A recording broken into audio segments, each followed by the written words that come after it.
lielās cepas.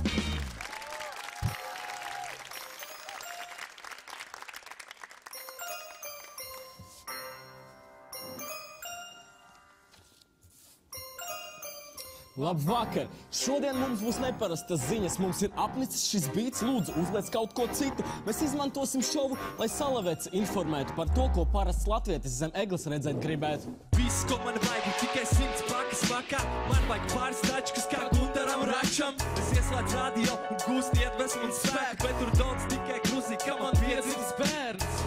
Man vajag naļiku vecīt un Račam nepatīk repšiks. Ko man tagad darīt? A politiķi saka, reāli pelnīt. Tas ir legāli pelnīt, bet viņi runā neloģiski tā kā Renāts Zeltiņš. Es jūtu spēku un tās bailes man pazūd. Es zinu, ko es gribu un es zinu, kā dabūt. Šis ir mans laiks slivilnāt sajūgt, tā lai mana muterīt savā siltumnīcā sajūgt.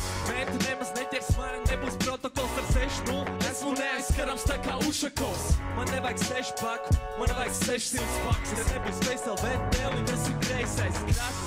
Los jau ir klāt prāli, un mēs kopīgi novēlam priecīgus Ziemassvētkus. Santa Klaus jau nāk, jā. Tu jau zini mazāk kā tie zvani skan. Los jau ir klāt prāli, un mēs novēlam kopīgi jums priecīgus Ziemassvētkus. Santa Klaus jau nāk, jā. Tu jau zini mazāk kā tie zvani skan. Zvaniņš, zvaniņš, zvaniņš, viss koļāk zvaniņš, zvaniņš, zvaniņš, zvaniņš.